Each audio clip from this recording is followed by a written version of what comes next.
there, hope you all are having a good day. I thought I would do a video about how I am able to afford going on a thru hike of the Appalachian Trail.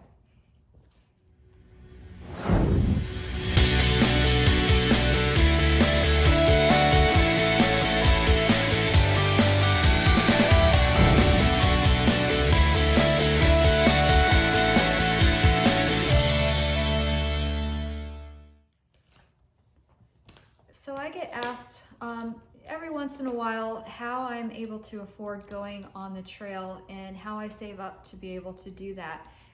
Interesting question, and a lot of people go through different times in their life of when they can do it. I did do a thru hike of the Appalachian Trail in 2018. That was the first time I did it. I'm about to start again. 2021, I'll do my second thru hike of the Appalachian Trail, and it's such a life-changing adventure that it's no surprise that a lot of people are drawn to do the trail and have that experience. But it does take a lot of planning, it does take some strategy, and I thought I would share at least what I was doing or how I prepare financially and whatnot to do this trail, because being away from home for 5 to 6 months is pretty tough, especially when you have little puppy dogs here that are gonna miss you, and I'll miss them. But first of all, I'd like to start that I saw, when I did the trail the first time in 2018, I saw a whole bunch of age ranges out there, but it ranged mainly from the younger to the older. So we had a lot of people right fresh out of high school or college. I had just a handful of people right out of high school that were doing the trail. I thought that was cool. But a lot of people right after college, before they started their careers, were out there hiking. And then a lot of people that had just recently retired that were out there doing the trail. So that time frame wise, that is usually the age group of when people are able to go. I am right in the middle of that, so I have a unique story of what I'm able to do to be able to afford to go on the trail. Nothing crazy or spectacular, but this is what works for me. First of all, it does take a lot of planning. I work from home now. I used to be a paramedic. I was a paramedic for 10 years. I really enjoyed that job a lot, but it is easy to get burned out on that. After 10 years, it does wear you down quite a bit. So after 10 years of working in EMS, I went on the trail in 2018, had a life-changing journey, and when I came back from the trail, I decided not to go back to EMS. I switched careers.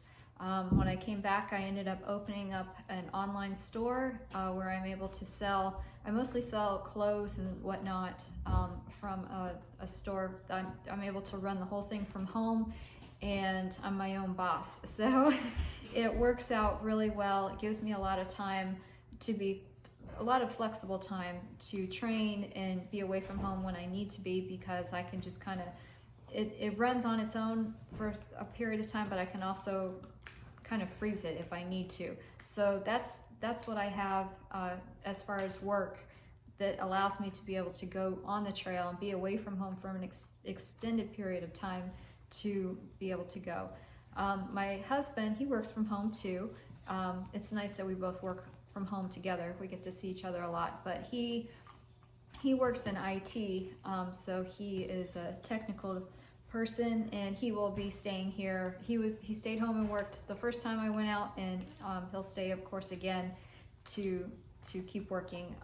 He'll also take care of 3 of these guys. Millie and Ollie and Penny will stay here with me, and then I'll be taking Summer, this one, with me on my next thru hike in 2021. Yep, she's ready to go too. So he'll stay home to work and watch them while I'm gone. I will come back this time and visit home more than when I went the first time. I didn't come home at all while I was gone. So, but this time I plan to come back and visit at least a couple days here and there throughout my journey.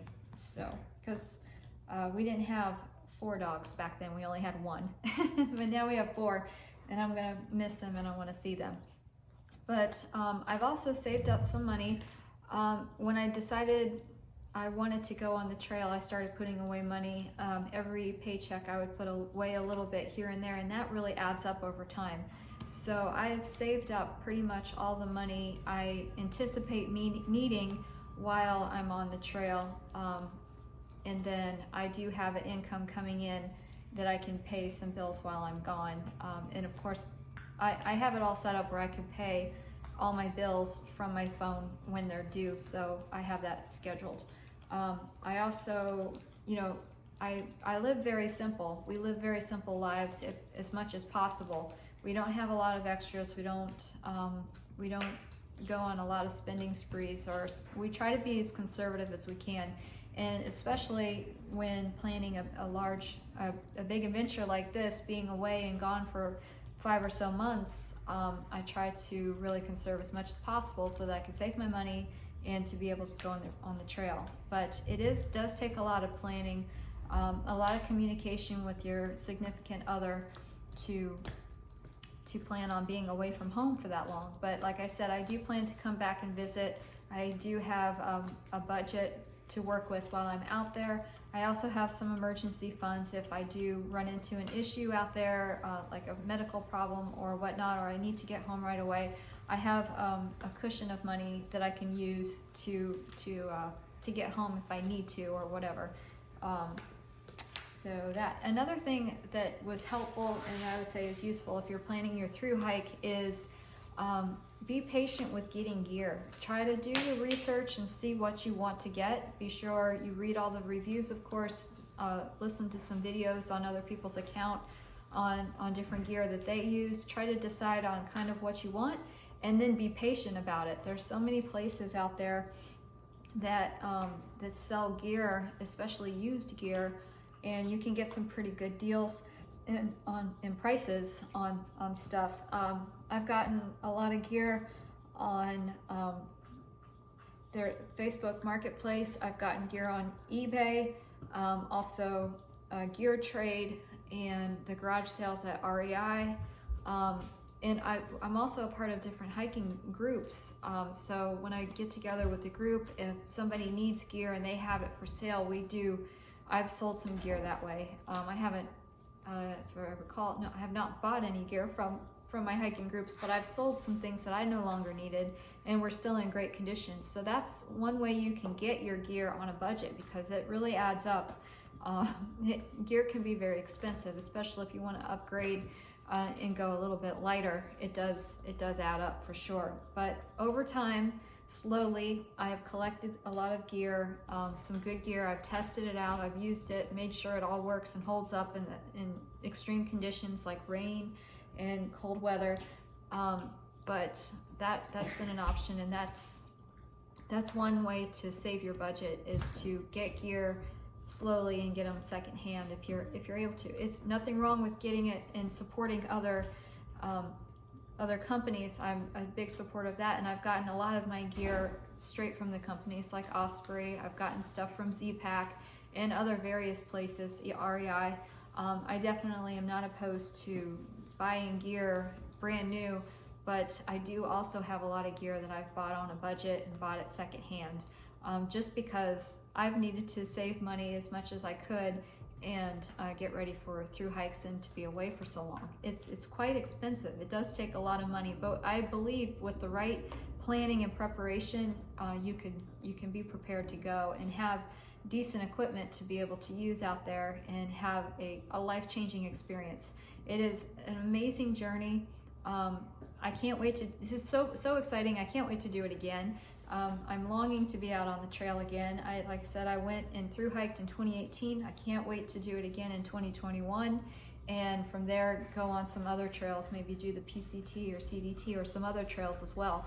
But again, it takes a lot of planning and time. So prioritizing and that's what I've been doing. And that's how I'm able to afford to go. And maybe could be some helpful tips for you to be able to get out there and enjoy yourself when you go. So, all right, thank you.